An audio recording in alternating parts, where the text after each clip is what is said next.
¿Quieres conocer más sobre tu fe? Estudiemos juntos el Catecismo de la Iglesia Católica. Bienvenidos. Pongámonos en la presencia de Dios en el nombre del Padre, del Hijo y del Espíritu Santo. Amén. Mañana la Iglesia nos invitará a celebrar a Santa Teresa de Jesús de Ávila. Y ella, en uno de sus poemas, escribe: nada te turbe, nada te espante, quien a Dios tiene, nada le falta. La paciencia todo lo alcanza, Dios no se muda. Pidámosle al Señor esa gracia, de que hoy con los afanes no nos apriete la vida, no desconfiemos, sino que sepamos creer. No siempre es tan fácil creer, pero que el Señor nos dé la gracia de creer un poco más, de amar un poco más, de navegar las olas de la vida y seguir creyendo. Padre nuestro que estás en el cielo, santificado sea tu nombre, venga a nosotros tu reino, hágase tu voluntad en la tierra como en el cielo.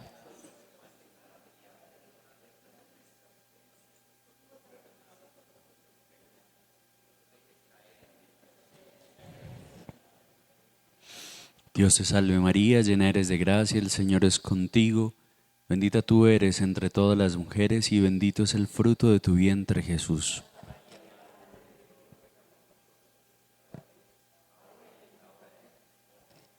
Gloria al Padre, al Hijo y al Espíritu Santo. Espíritu Santo, Espíritu Santo. Espíritu Santo, en el nombre del Padre, del Hijo y del Espíritu Santo. Amén. Bueno, hoy vamos a seguir acercándonos al numeral 29 del Catecismo, que la semana anterior no lo logramos finalizar en su totalidad. Entonces volvámoslo a leer para contextualizarnos. Pero esta unión íntima y vital con Dios puede ser olvidada, desconocida e incluso rechazada explícitamente por el hombre. Tales actitudes pueden tener orígenes muy diversos: la rebelión contra el mal en el mundo, la ignorancia o la indiferencia religiosas, los afanes del mundo y de las riquezas, el mal ejemplo de los creyentes, las corrientes del pensamiento hostiles a la religión y finalmente esa actitud del hombre pecador que por miedo se oculta de Dios y huye ante su llamada. Y esta última partecita a mí me gustaría que la reflexionásemos con el cardenal Tolentino. La semana pasada también les leí un trozo de este libro que se llama El pequeño camino de las grandes preguntas. Y él escribe un fragmento que se llama ¿Qué es regresar? Y dice así: nuestros regresos pueden ser tan serenos que ni lo sentimos, plenamente integrados en la mansa expectativa de los días, o por el contrario puede estar envueltos en un sobresalto, porque todo será diferente y nuevo. Por ejemplo, las jornadas del filósofo danés Søren Kierkegaard giraban en torno a dos ocupaciones principales: escribir y caminar. Solía escribir por la mañana y al caer la tarde. Al mediodía, en cambio, tenía la costumbre de dar un paseo por la ciudad.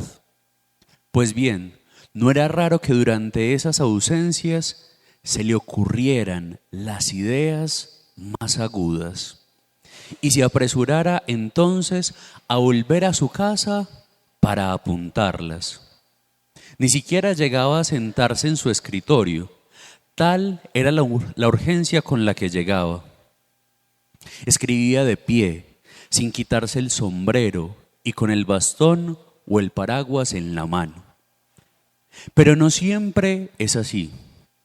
En un poema de Akutagamba, un gran escritor japonés del siglo XX, titulado precisamente Regreso a casa, se dice lo siguiente: regresando a casa, me viene siempre al espíritu un niño que gatea. ¿Qué es regresar? ¿Y cuándo regresamos? ¿A qué regresamos? ¿A quién regresamos? ¿Y por qué les leo esto? Porque uno puede quedarse en la melancolía de los que se han ido o de las razones por las cuales uno se aleja de Dios. Pero uno no puede caer solo en la melancolía de los que se van. Uno también necesita ser consciente de los que vienen, de los que encuentran, de los que regresan, de los que vuelven a la casa del Padre. Sí, estas son razones por las cuales nosotros mismos nos podemos alejar u otros. Pero también esas mismas razones se pueden convertir en un motor de esperanza para volver a la casa del Padre. La semana pasada hablamos de algunas de esas razones. Por ejemplo, la rebelión contra el mal. Uno se cuestiona del mal y uno dice, pero si Dios es bueno, ¿por qué sucede esto? O hablamos también de la ignorancia o la indiferencia religiosa. Sí, es cierto. Esas cosas nos pueden tentar a nosotros mismos de irnos de casa del Padre. Pero quizá esas mismas cosas nos pueden hacer regresar. ¿Por qué se los digo? Porque nosotros podemos pensar negativamente estos ámbitos. Si Dios existe, ¿por qué el mal existe? Y nosotros respondíamos a eso desde el principio de la libertad. Existe porque Dios nos hizo libres. Pero quizá ante el mal, eso mismo se puede convertir en nuestra esperanza. Que ante todo el mal que existe en el mundo, Dios es el único lugar donde podemos regresar y sentir consuelo. Que ante la indiferencia del mundo, Dios se puede convertir en el hogar de nuestra vida. En el lugar donde la vida vuelve y se reposa. Y quizá eso que para algunos es un motivo de alejarse, para otros es un motivo de regresar. Hay situaciones límites en la vida que lo hacen a uno regresar, volver. En ocasiones eso nos puede pasar a nosotros. Pensemos en esas contrariedades de la vida, porque esas contrariedades de la vida quizá también se pueden convertir en un motor de salvación de nuestra propia existencia. A nosotros nos puede pasar eso. O nosotros, ante una situación crucial, nos alejamos o ante una situación crucial regresamos. Este fin de semana estuve en retiro espiritual con los profesionales de la parroquia y una de las meditaciones que les propuse fue Pedro que camina sobre las aguas. Y me gustaría hacerles una síntesis de ese episodio. Nosotros podemos vivir esa experiencia, la experiencia de que salimos tranquilos y confiados a un mar que conocemos. A Pedro no le daba miedo estar en el agua, porque era su lugar. Si podemos llamarlo así, era su hábitat. Él era pescador. A él no le daba miedo estar en una barca. A él no le daba miedo el agua. Él estaba acostumbrado a eso. Sin embargo, nuestra hábitat, nuestro lugar cotidiano, se puede de un momento a otro convertir en algo inesperado, algo que nos sorprende y que nos supera. Un viaje tranquilo de Pedro y de los discípulos se convierte en algo que ni ellos mismos podían controlar y que su deseo de una tarde tranquila se convierte en un pasadizo de una noche tormentosa. Eso le sucede a los discípulos. Una noche tormentosa en el mar de Galilea. Al inicio ellos querían estar ahí para tranquilizarse, para descansar. Pero de un momento a otro lo único que esos hombres pueden hacer es intentar sobrevivir. Y en esos momentos Jesús se aparece. pero ellos no lo reconocen. ¿Qué dicen? Él es un fantasma. Porque entre un rayo y otro, uno como que medio ve una sombra que se acerca a uno. ¿Y a uno qué le da? Miedo.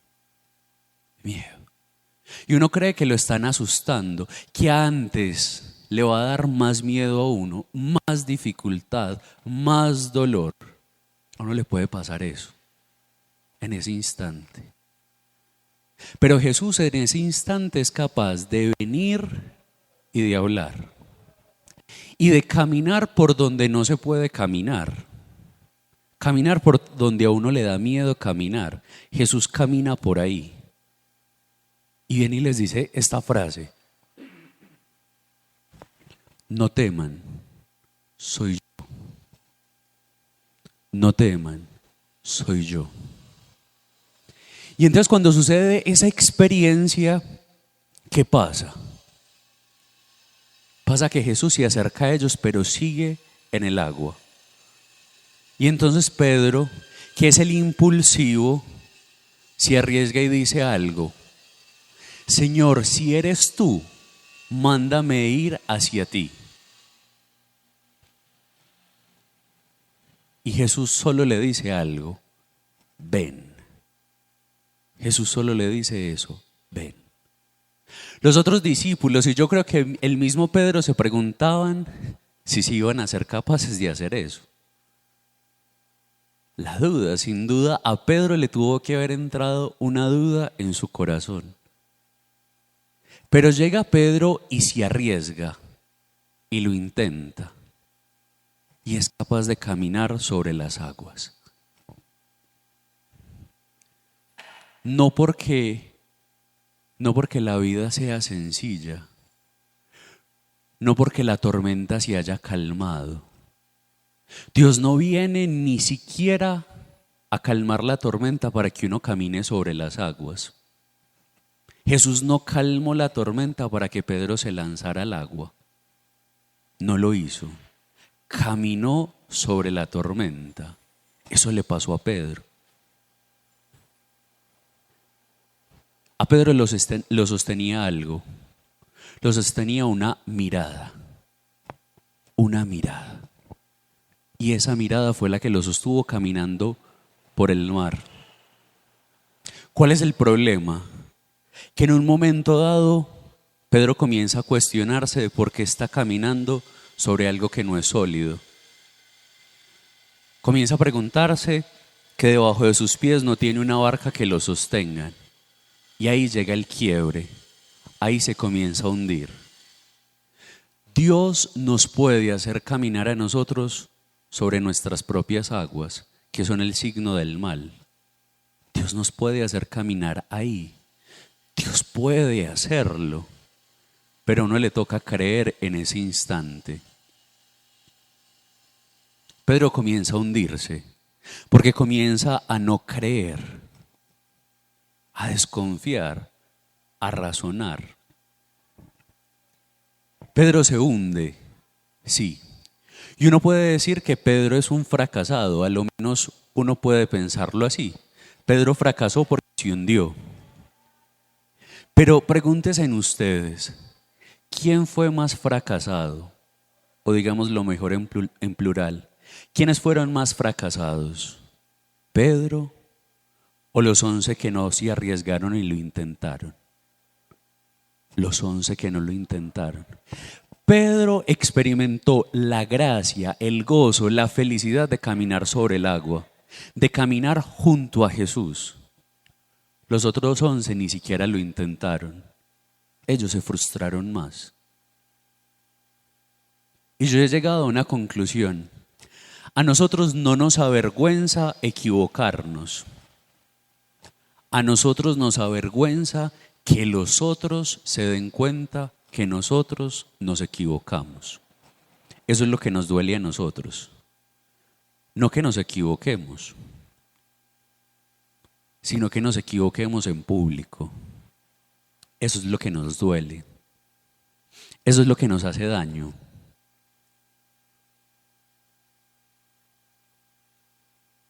Los 11 discípulos fracasaron en silencio. Pedro fracasó en público, fue avergonzado en público. Pero solo Pedro experimentó algo que los otros 11 nunca experimentaron. Que Dios es suficiente para levantarlo uno en la tormenta. Que solo Pedro entendió que Jesús le podía estirar la mano y sacarlo. Los otros 11 no lo experimentaron. Solo cuando uno se arriesga a caminar sobre el agua, uno puede sentir la mano de Dios. Si lo digo con una frase poética, si queremos caminar sobre el agua, nos tenemos que mojar los pies. Es imposible caminar por las aguas sin mojarnos los pies. Traduzcamos pues eso en palabras. Si usted quiere salir de su problema, a usted le toca untarse de su problema. No lo puede evitar. Eso es mojarse los pies. Nuestro problema es que lo queremos evitar todo el tiempo. Queremos evitar el dolor, el sufrimiento, las experiencias incómodas. Entonces no nos mojamos los pies. A uno le toca mojarse los pies para sentir que Dios es suficiente. Dios es suficiente para sacarnos del agua. Y después Jesús era a Pedro de las aguas, de un mar que bramea, le dice esta expresión: hombre de poca fe, ¿por qué dudaste? Jesús se dio cuenta que Pedro se había hundido porque había dudado. Y nosotros siempre entendemos eso como un regaño. Y a mí me gustaría que lo entendiésemos de otra manera. Jesús no está regañando a Pedro. No. Jesús está haciendo consciente a Pedro de una cosa. Y se lo voy a poner con un ejemplo. Como cuando un niño gatea. Un niño se cae en sus primeros pasos porque no tiene fuerzas en sus pies o porque no confía. Porque no confía. El niño tiene la fuerza suficiente de estar en pie, pero el niño no confía y comienza a caerse. Y entonces por eso le toca andar pegado de las paredes. No porque sus piernas no puedan soportar su cuerpo, no, sino porque no confía. Eso mismo le dijo Jesús a Pedro. Si vos tenés fuerzas en tus pies para caminar sobre el mar, ¿por qué no caminás? Y llévense esta frase en el corazón.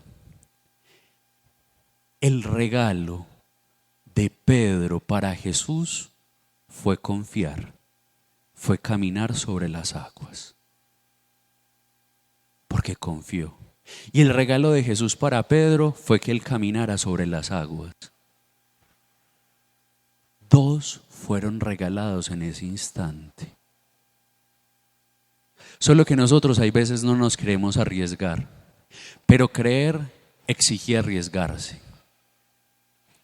Creer exige renunciar a las seguridades. Eso está unido. Es que vivir exige arriesgarse. Vivir lo que nosotros vivimos y experimentamos cotidianamente exige para nosotros la renuncia de la seguridad, la renuncia de la barca.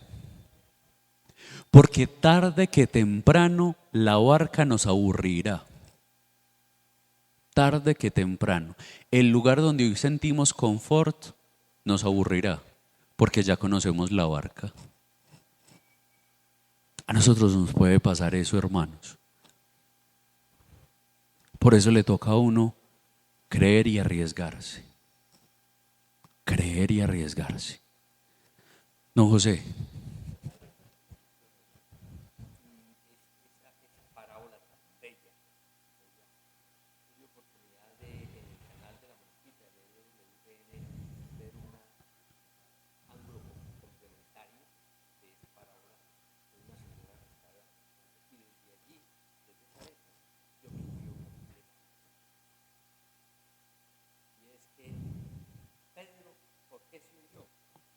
que dice el Padre, porque no confió. ¿Y qué fue lo que hizo Pedro? Mirar hacia abajo, mirar las olas revueltas, el peligro que había en las olas. Desvió, le dio miedo y miró hacia abajo. Nosotros desviamos la mirada y la ponemos abajo como Pedro. ¿Cuándo?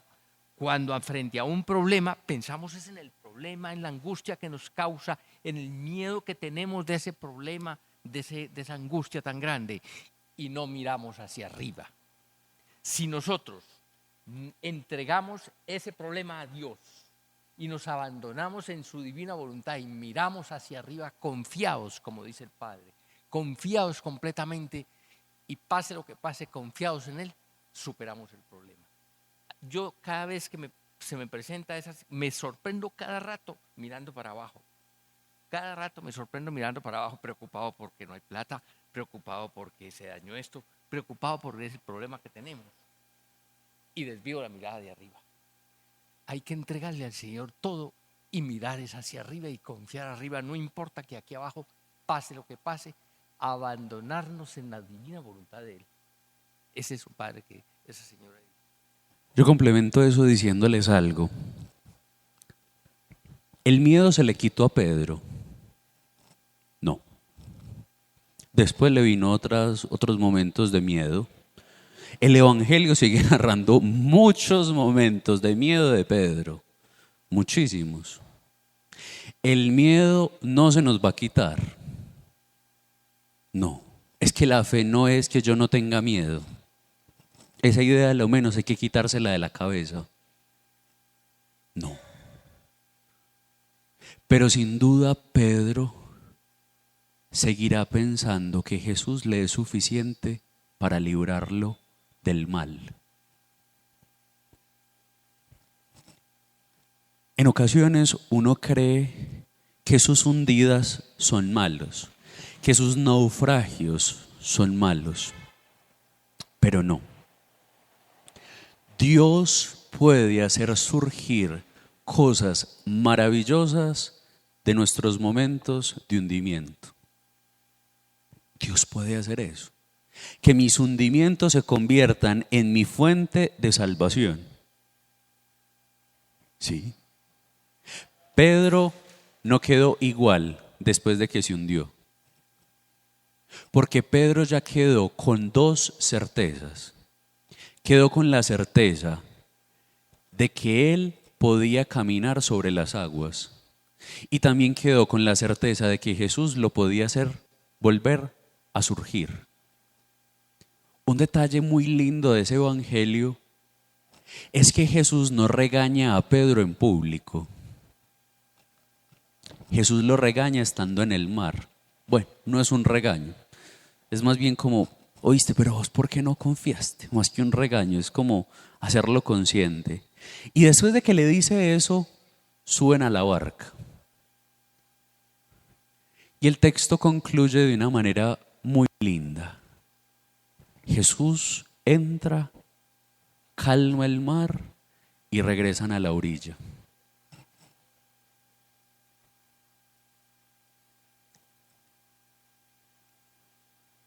¿Por qué Jesús no calma el mar? No, porque Jesús no calma el mar cuando llega. Porque es que la fe nos enseña una cosa que es muy dura de entender, que es que hay que aprender a tener paciencia.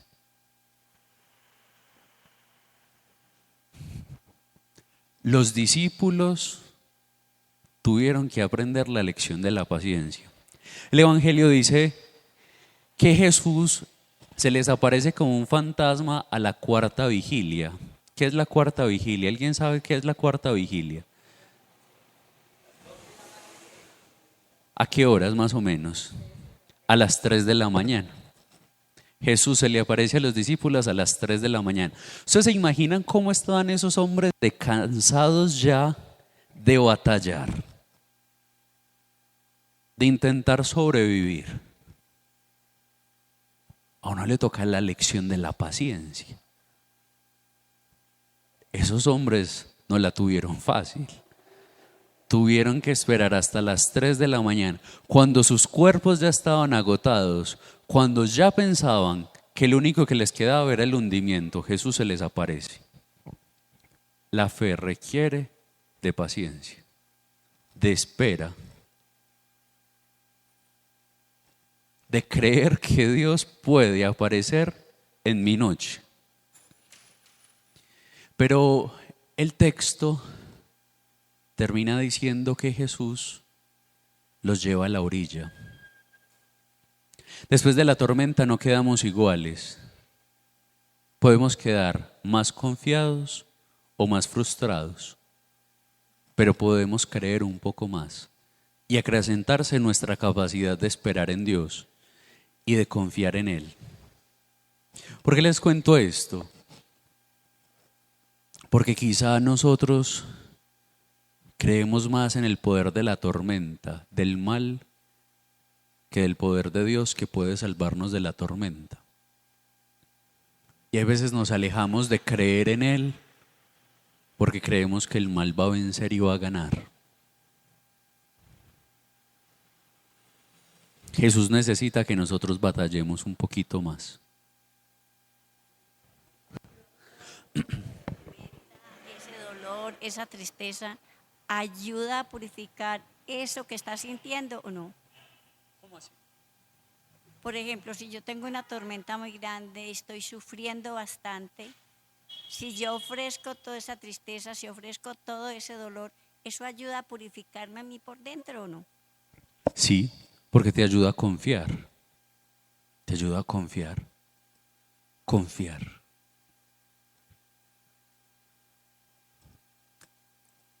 Yo no sé si ustedes se han puesto a pensar que Dios puede hacer bondades de nuestras maldades. Eso le pasó a Pedro. Y Pedro no le cogió miedo a la tormenta, porque siguió navegando en el mar. Pedro no le cogió miedo al mar. Imagínese donde nosotros le cojamos miedo al mar y no volvamos a él. No. Pedro salió un poco más confiado. Pero Dios no desbarata lo que es Pedro. Pedro sigue siendo Pedro. Pero Pedro se llevará hasta el día de su muerte el recuerdo de un paseo con Jesús inolvidable. Nosotros también podemos tener paseos inolvidables con Dios.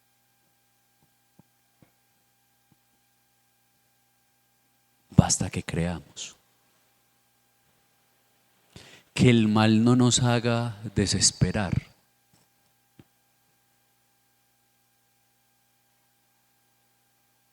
Pedro le gritó a Jesús en la tormenta que lo ayudara. Y Jesús lo ayudó.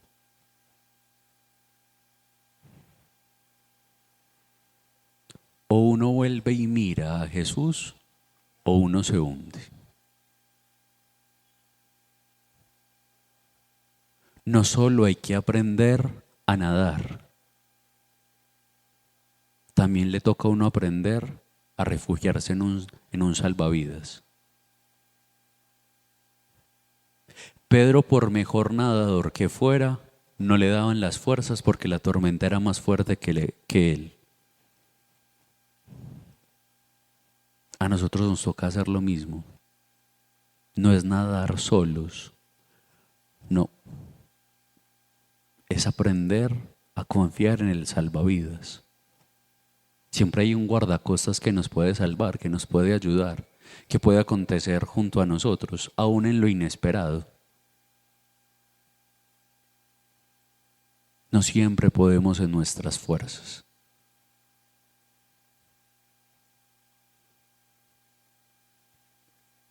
Pedro se fue a tener un viaje tranquilo, terminó en un viaje tormentoso, pero terminó salvado.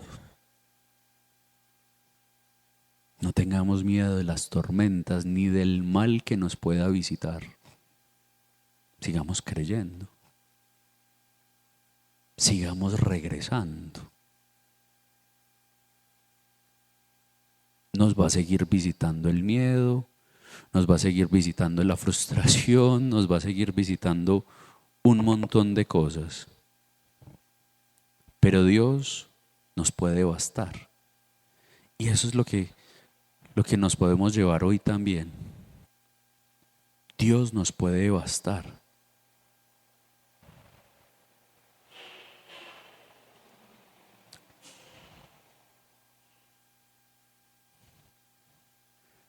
¿Y por qué arriesgarse a tirarse al mar? Porque en el agua es donde está Jesús. Hay veces hay que tirarse al mar simplemente por eso. Hay que arriesgarse a salir de la barca. Sí.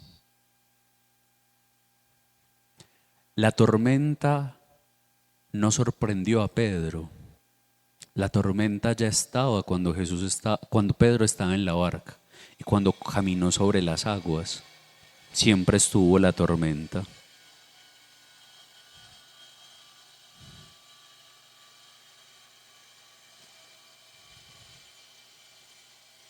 Pero en ocasiones necesitamos decirle a Jesús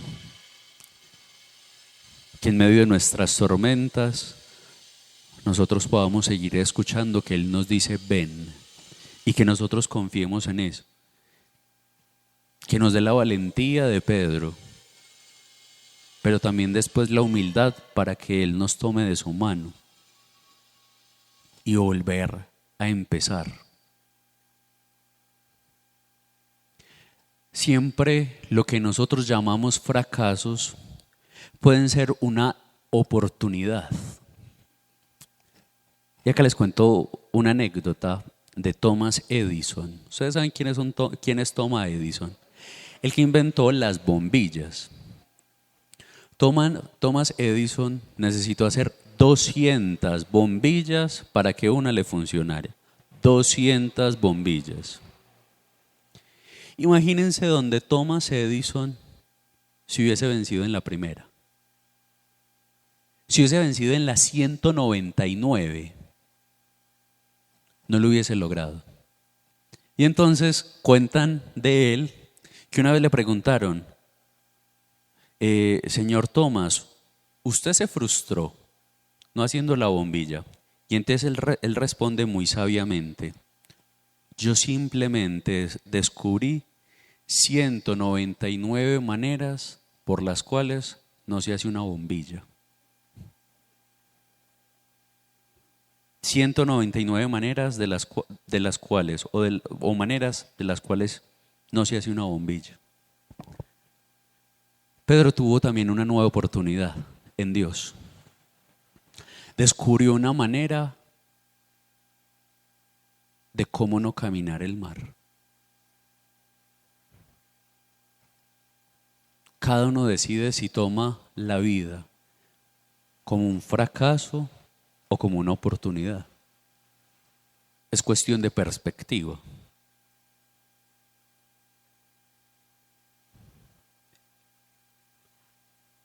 Ante el mal sucede lo mismo. Cada quien decide si cree o no cree. Bueno, después de esta larga introducción, sigamos en el punto 4 de lo que el catecismo nos propone. Y el catecismo nos dice que una de las cosas que nos puede alejar a nosotros del creer es los afanes de las riquezas y del mundo. Y entonces nos lleva a una cita de Mateo 13:22, que dice así: el que fue sembrado entre los abrojos es el que oye la palabra, pero las persecuciones del mundo y la seducción de la riqueza ahogan la palabra y se queda sin fruto. Es la cita que está citando el catecismo. Este mundo, si somos sinceros, es materialista. Nos exige a nosotros poseer, tener.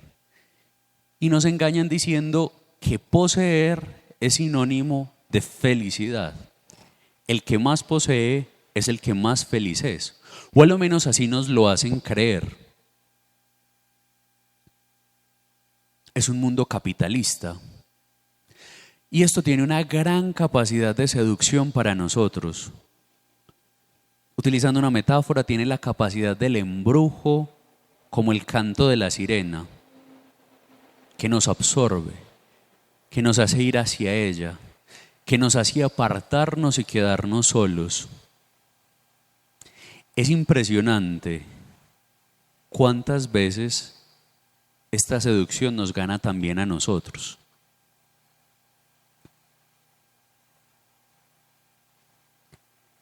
En ocasiones nosotros le tenemos miedo al no tener y eso nos ahoga la vida. Ese es el planteamiento materialista de la existencia y quizá también es una de las causas del ateísmo. Pero el materialismo no solo se expresa en el dinero.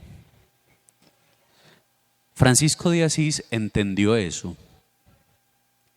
Tener no solo es poseer bienes. Tener también es poseer personas. También poseer palabras. Y eso también es materialismo. Seamos sinceros con nosotros mismos. Nosotros, ¿de cuántas personas las queremos retener a nuestro lado? Eso también es una riqueza. O a lo menos es nuestra ambición.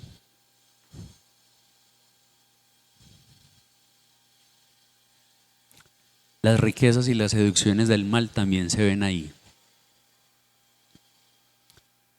No solo es tener plata.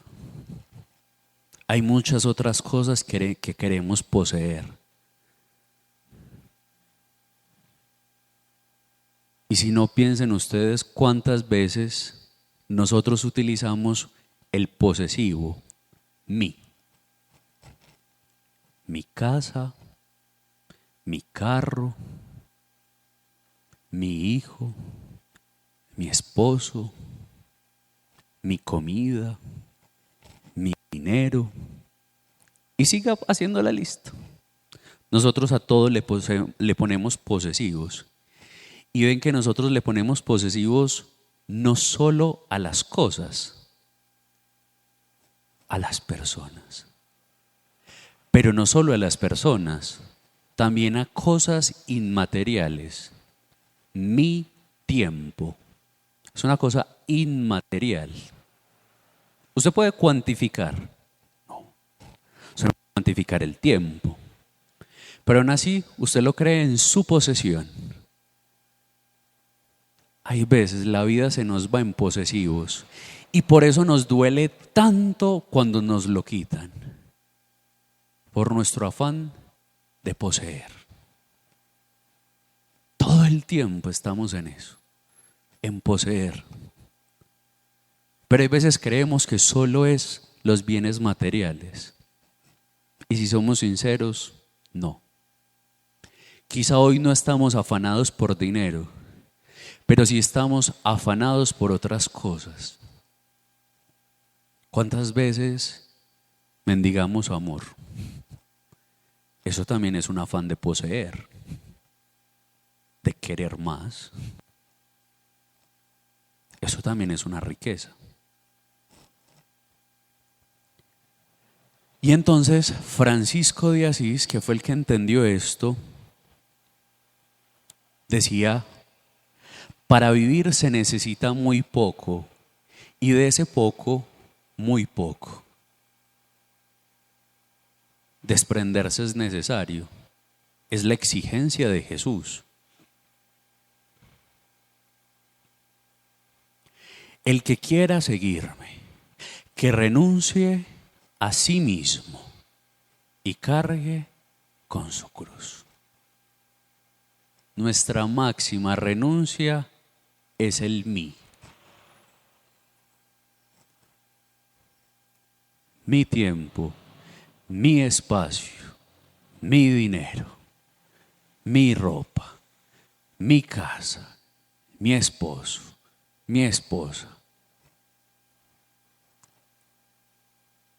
Y hay veces nos vamos seducidos por los bienes. Y cuando digo bienes, entiéndanlo en el concepto amplio que les acabo de proponer.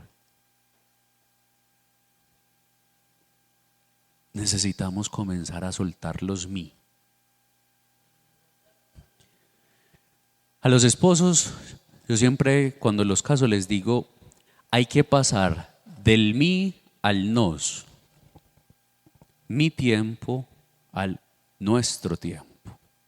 Mi dinero al nuestro dinero. Y eso sirve para todo.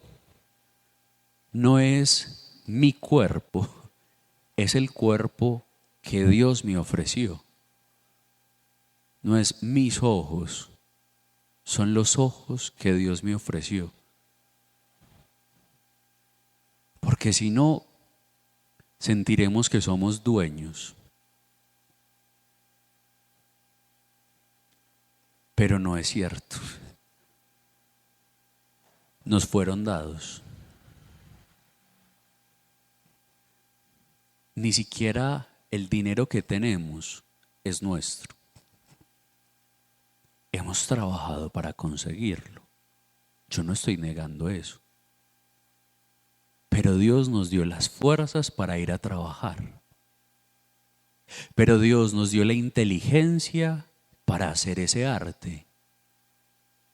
Dios nos regaló el tiempo para ir a hacerlo. Incluso lo que nosotros creemos tener, no lo tenemos. Todo nos ha sido dado. Nosotros tenemos duelos porque tenemos posesiones. Por eso sufrimos, porque tenemos posesiones. Cada uno piensa en su posesión de hoy.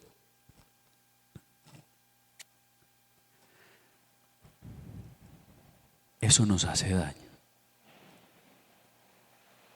Eso nos distrae. Los romanos decían esta frase, una forma de materialismo: dales pan y dales circo. Esa fue la manera, el método romano para tener a la población contenta, de diversión en diversión, con todas las necesidades aparentes satisfechas, el pan y el circo. Lo curioso es que también a nosotros nos pasa lo mismo. Nos dan el pan y nos dan el circo y con eso nos tienen contentos. Pero lo que se tiene detrás es simplemente una manera de dominarnos. A veces nosotros somos, entiéndanme la metáfora, fabricantes de nuestra propia droga y consumidores de nuestra propia droga. ¿Qué quiero decir con eso? Quiero decir que en ocasiones nosotros mismos nos hacemos nuestra propia prisión.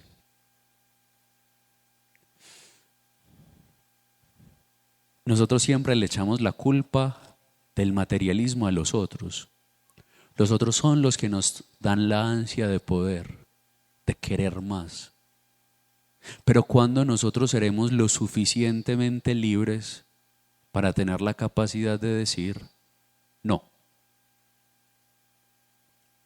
También es nuestra responsabilidad.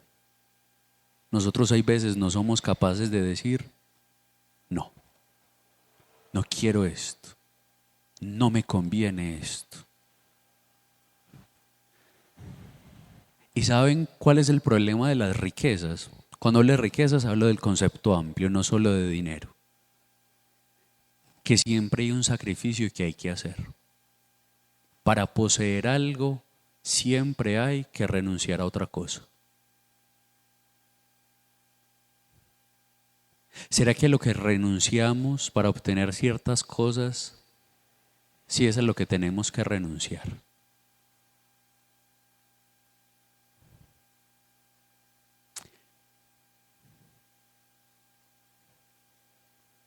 Queremos más dinero, pero tenemos que renunciar a nuestra salud, porque hay que esforzarse más, porque hay que dormir menos.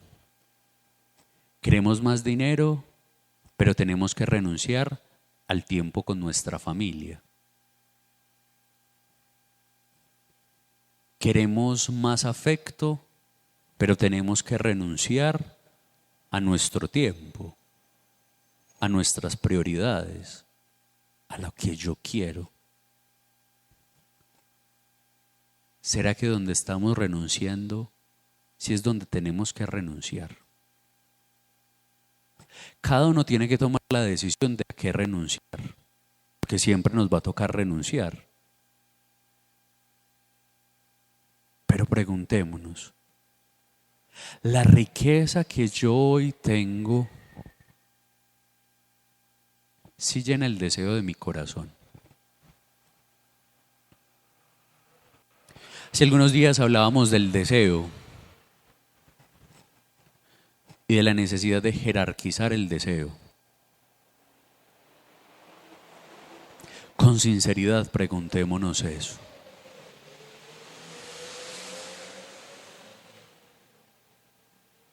¿La renuncia que estoy haciendo sí es la necesaria? ¿O estoy renunciando a lo que no tengo que renunciar? Los bienes pasan y hay veces más rápido de lo que uno cree. Voy a decir algo muy cruel, pero que uno le toca ser consciente. Ni siquiera mi esposo es mi esposo. Ni siquiera mi esposa es mi esposa. Porque tarde que temprano morirá y ya no la poseeremos. Mis hijos no son mis hijos. Ellos pueden morir antes o después que yo. Hoy puedo tener mucho dinero en la cuenta y mañana no tener nada. Ven que todas las riquezas son pasajeras, hasta las que no son materiales.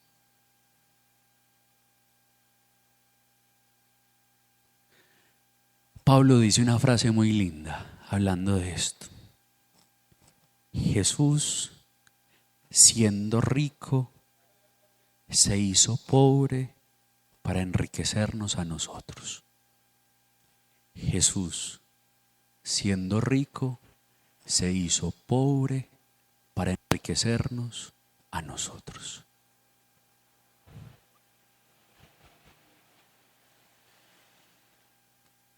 ¿Dónde necesitamos nosotros ser pobres hoy para enriquecer a otro? Necesitamos aprender a hacer ese ejercicio.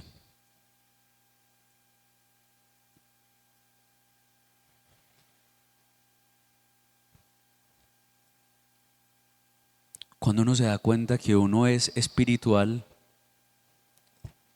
uno se da cuenta que necesita también ser rico de otra manera. Jesús no condena la ambición, perdónenme el término. Jesús dice aún más bien, ambicionen los bienes eternos. El problema no es la ambición, el problema es qué ambicionamos. Y Jesús explica por qué hay que ambicionar. Ambicionen tesoros donde la polilla no lo corroe. Jesús nos está haciendo entender por qué los bienes nos hacen daño. Porque hay bienes que son temporales. Y hay otros bienes que no son temporales. Preguntémonos, ¿Será que hoy estamos más ambicionando bienes temporales que eternos? Y hay cosas que se pueden volver eternas. ¿O quién no va a recordar un abrazo de su papá y de su mamá? Ese es un bien que se convierte en eterno. Pero ¿qué estamos ambicionando hoy?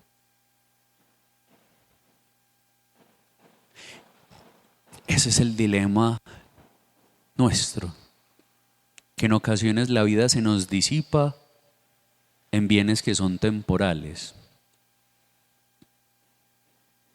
Y entonces uno comienza a creer que está lleno, pero en realidad está vacío.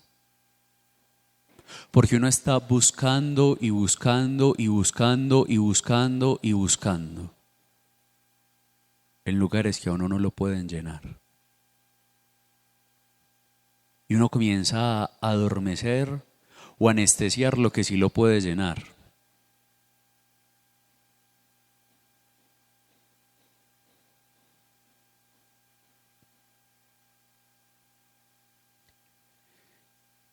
Preguntémonos hoy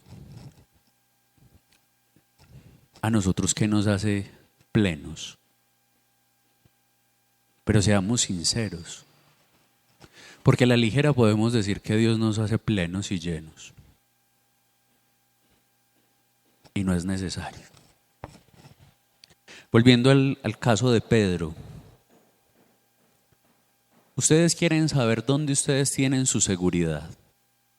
Piensen en sus miedos y eso se los responde. Ustedes quieren saber cuál es la barca que les da seguridad. Piensen en el miedo. Lo que les da miedo perder, ahí está su tesoro.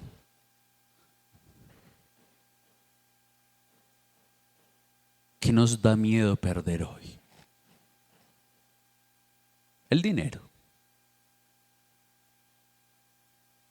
Nuestros familiares. Nuestro cuerpo.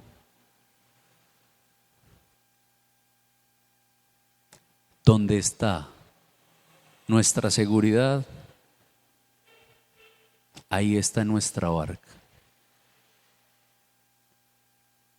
Y solo renunciando a la barca puede estar uno con Jesús.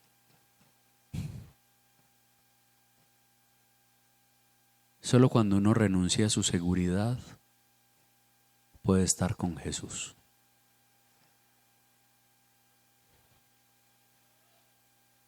La barca era el lugar seguro para Pedro, aunque no tan seguro en el momento de la tormenta, pero era más seguro que tirarse al mar, a lo menos en el raciocinio pedrino.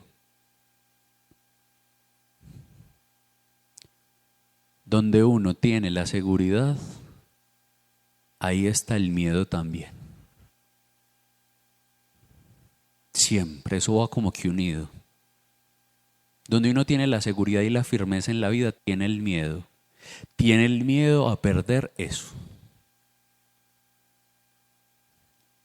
¿Y qué pasa si lo perdemos? Es que como se los dije ahora, tarde que temprano lo perderemos.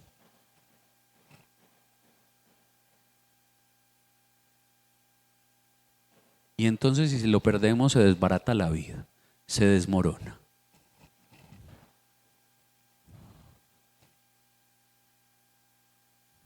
Nos frustramos.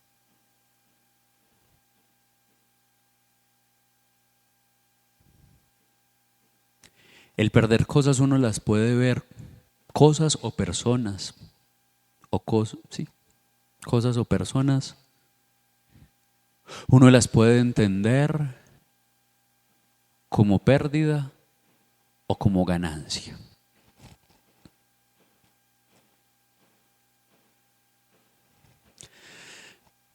Una vez escuché a un padre que había perdido hacía poco a su abuela.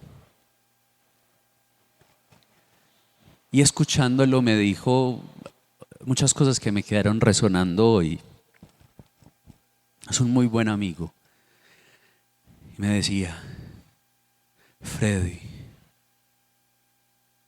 lo que me duele de la muerte de mi abuela no es la muerte de mi abuela, es que ella no me va a volver a pronunciar mi nombre. No fue ella la que murió, fui yo el que morí.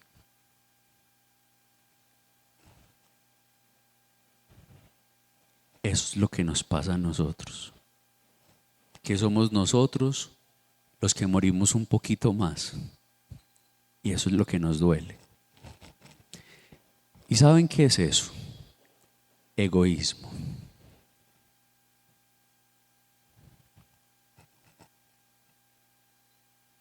A nosotros lo que nos duele es lo que nos afecta a nosotros, y eso se llama egoísmo.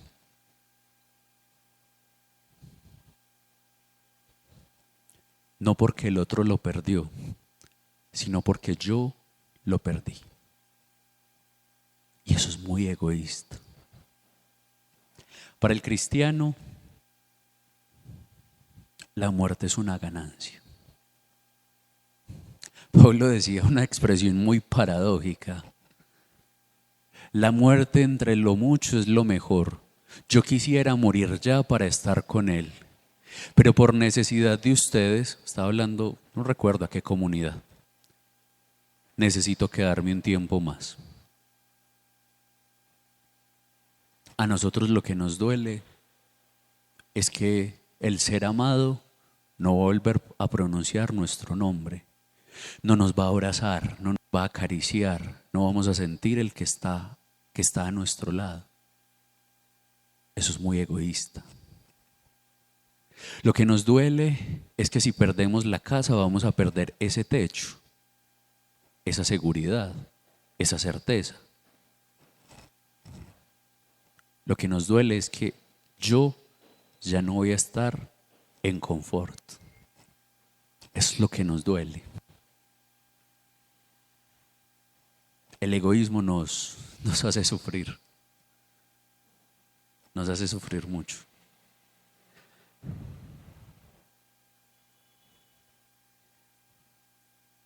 Por eso Jesús dice, hay más alegría en dar que en recibir. Monseñor Ricardo en la misa crismal dijo una frase que a mí me quedó resonando. Nosotros creemos, o a lo menos nos han dicho así, que nuestra vida es para morir de viejos. No, nuestra vida es para entregarla. Jesús decía eso, nadie me quita la vida, yo la entrego. Si a nosotros nos quitan la vida, otro ha hecho el ejercicio, nos ha sacado del egoísmo. Si yo la entrego, nadie me puede quitar el egoísmo porque no hay egoísmo, hay entrega, hay generosidad. ¿A qué tenemos que renunciar hoy? ¿A qué barca tenemos que renunciar hoy? ¿A qué persona tenemos que renunciar hoy? ¿A qué posesión tenemos que renunciar hoy? Solo cuando renunciemos podremos caminar sobre las aguas. Solo cuando renunciemos podremos caminar sobre las aguas. Antes no.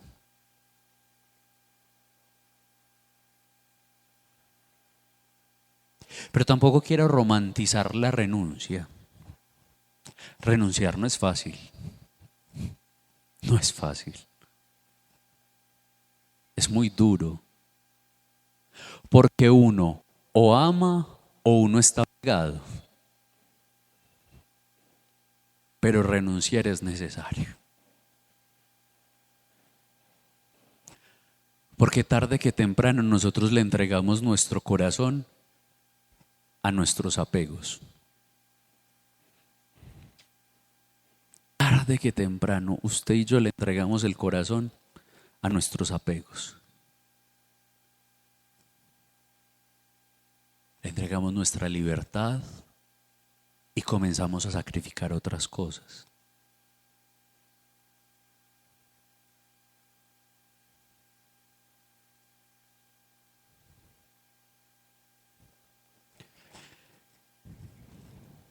Pedro le tocó entender que necesitaba renunciar a la barca. Pero no todas las renuncias son para siempre. Hay renuncias temporales en la vida. Pedro renunció temporalmente a la barca, pero después Jesús mismo lo trajo a la barca. Pero hay veces necesitamos hacer renuncias temporales a nuestras barcas para entender que nosotros no somos los dueños de la barca, para entender que nosotros no somos el dueño del mar. A veces le toca a uno hacer renuncias temporales para entender que uno no es dueño, uno es administrador. Bueno, concluyamos este momento entregándonos en la presencia de Dios.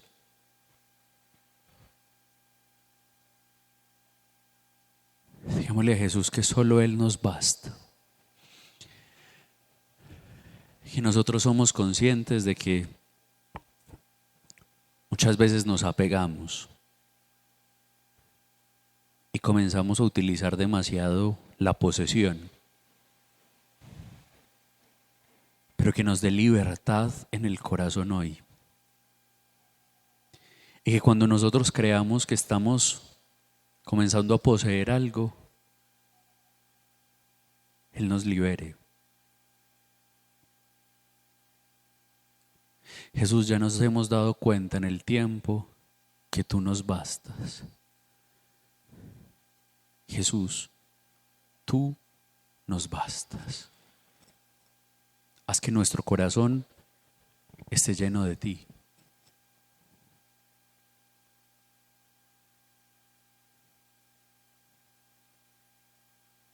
Que descubramos que renunciar nos da libertad interior. Aunque atravesemos la noche oscura del dolor de la renuncia, del duelo, entendemos que si no renunciamos, estamos también dispuestos a fracasar.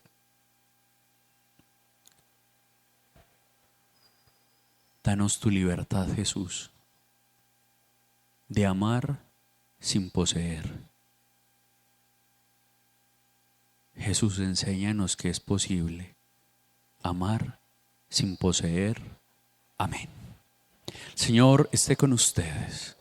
La bendición de Dios Todopoderoso, Padre, Hijo y Espíritu Santo, descienda sobre ustedes y les acompañe siempre. ¿Quieres conocer más sobre tu fe? Estudiemos juntos el Catecismo de la Iglesia Católica.